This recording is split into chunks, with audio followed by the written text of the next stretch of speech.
What's up, y'all? This your girl, Miss Maggie T with Atlanta Falcons Nation. If you're new to the channel, I want you to hit that subscribe button so you won't miss another post from me. But I want to go ahead and get into the GM and head coaching candidates that we've recently interviewed up until Thursday evening, with a couple of more on the map as far as potential interviews coming up, depending on if time permits. Of course, all the interviews were conducted virtually, and they included Off the Blank's family along with himself in those interviews. But let's go ahead and get into it. We'll start with the general manager side. Of course, you got to start with them first. We had Rick Smith.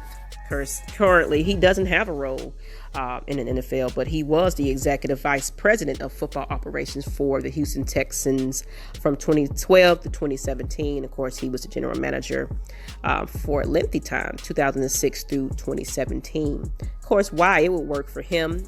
He took over from Charlie Casserly and was responsible for all aspects of the football operations, including the salary cap, which is something that we definitely have an issue with the Falcons. Terry Fontenot. He's, of course, currently New Orleans Saints vice president, assistant general manager, and pro personnel. Of course, under him, the Saints were able to build a tenacious defense to go with that veteran quarterback and offensive weapons. He's been mixed in with acquisitions through free agencies, trades, and the draft. And, they built a great defense there. Of course, he's been with the Saints for about 16 seasons, and he had spent about 7 seasons as his pro scout before he was promoted.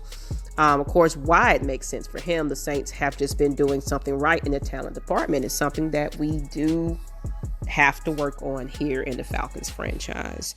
Anthony Robertson, of course, he's currently with the Falcons as the director of college and scouting. This is his 14th season with the Falcons personnel department and his second as the team's director of college scouting. Of course, he began his Falcons career as a scouting assistant for 3 seasons before he was elevated to Southeast area scout, and then the team's Eastern regional scout covering half the country in 2016. Of course, why it makes sense, because he knows his way around the talent-rich Southeast. Of course, he's credited with scouting Julio Jones, Keanu O'Neal, and Kevin Ridley. Those were good picks there. Morocco Brown. His current role is he's the Colts director of college scouting. Of course, Brown joined the Colts in 2017. He also worked with the Browns, Washington, and the Bears. With Washington, he was the director of pro personnel. Of course, with Chicago, he was the assistant director of pro personnel. He was also an assistant scout for Washington after serving as a scouting intern for the Colts. Of course, it makes sense for him because he has an eye for big-time talented. And next up on that list is Brad Holmes, Rams director of college scouting. Holmes, of course, he just completed his 8th season as a director of college scouting for the Rams, and this is his 18th NFL season. Holmes oversees the college scouting department and manages all scheduling and operations for area scouts. He is responsible for assigning cross-check coverage nationwide during the fall season, in addition to evaluating all NFL draft prospects nationwide. Of course, it makes sense for him because the Rams went from the bottom to the top during his tenure. He had the vision to see that Aaron Donald was a star despite not having the height requirements of defensive tackles. Now we're going to go ahead into the head coaching candidates. Raheem Morris, first up.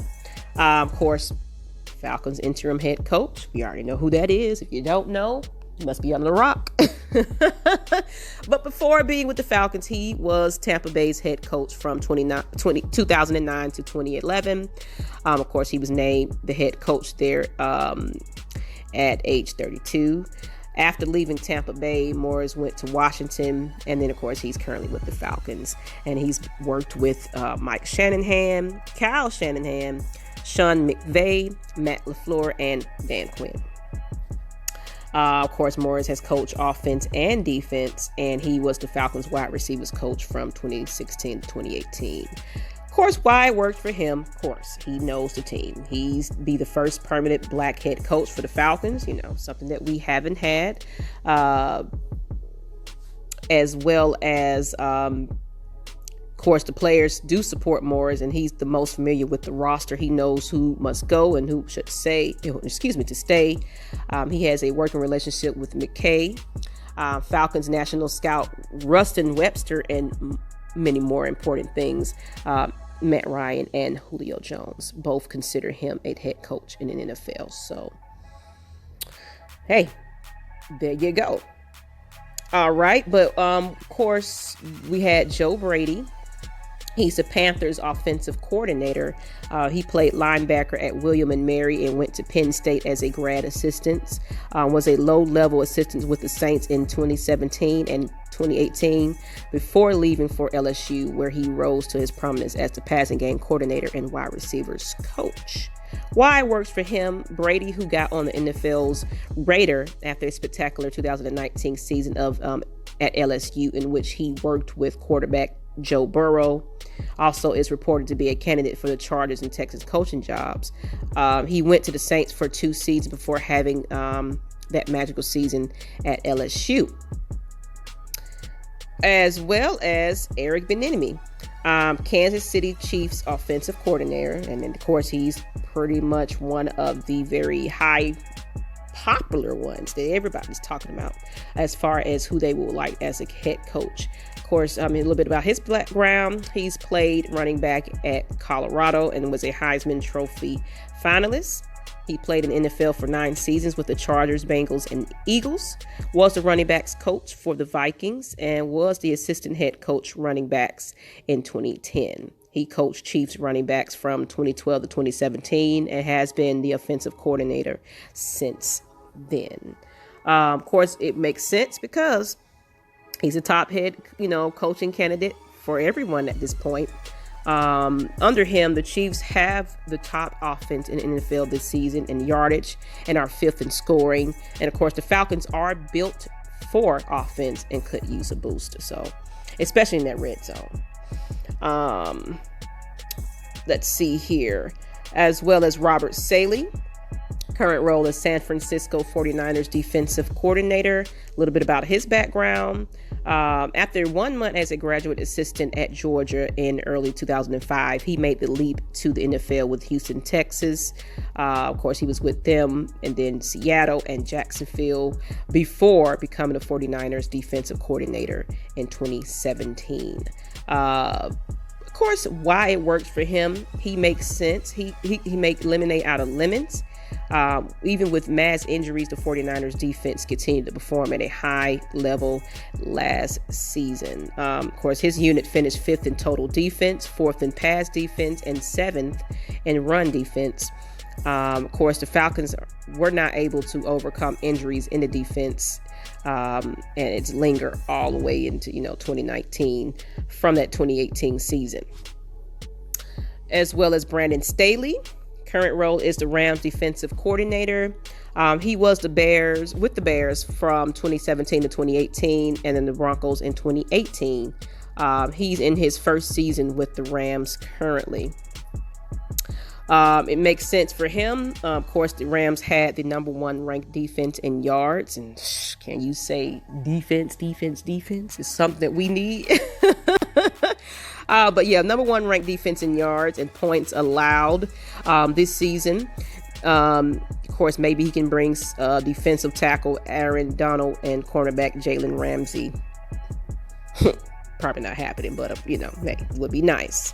Todd Bowles, current role is a Tampa Bay's defensive coordinator.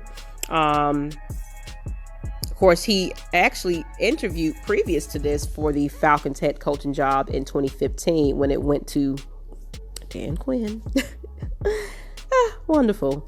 Of course, he's a former NFL player who started his coaching career in 1997 at Morehouse, landed in the New York Jets job instead. After a promising 10-6 record in his first season, Bowles finished 24-40 in 4th season and was fired after the 2018 season.